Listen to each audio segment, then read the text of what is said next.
Hey friend, let's tackle something that trips up a lot of people in Logic Pro: inputs and outputs. If you've ever opened up a session and thought, why can't I hear anything? Then this video is for you. I'm going to show you how to set up your inputs and outputs so your audio flows perfectly. Let's dive in. Whether you're recording vocals, instruments, or working with external hardware, setting up your inputs and outputs properly is crucial to getting started on your project. Alright, so first we're going to set up our inputs. Now to get to the menu, you go up to Logic Pro, Settings, Audio.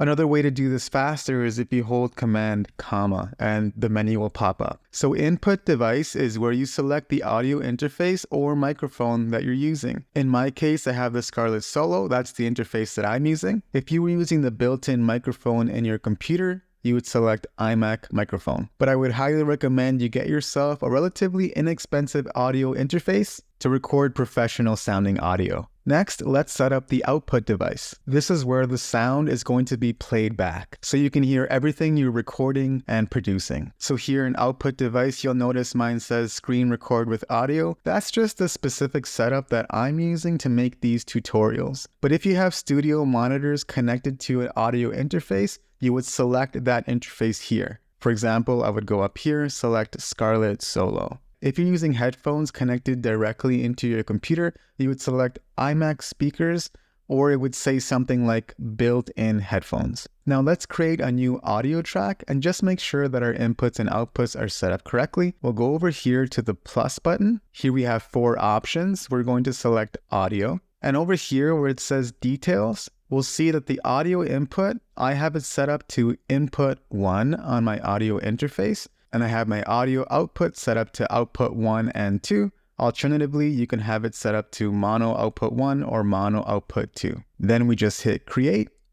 So the track labeled audio 2 is the audio track we just created. Now the best practice is to just record a little test recording just to make sure everything's set up properly. Now a bonus tip I wanted to talk about is the buffer size. We're going to hit Command, comma again to get our settings loaded up. Now here under buffer size, we have some options. Now if you notice, I have the highest buffer size, and that's perfect if you're not recording and you're just mixing. It uses a lot less CPU and prevents your project from crashing nearly as much. Now, if we were to record our vocal take, for example, while the highest buffer size is selected, what'll happen is the latency will be so high that you're going to hear yourself singing as an echo in your headphones, and that's no good. What you want to do is select the lowest latency, either 32 or 64. And there you have it. Your inputs and outputs are now set up and good to go. Now you can focus on what really matters, making great music. And hey, before you go, I have a gift for you.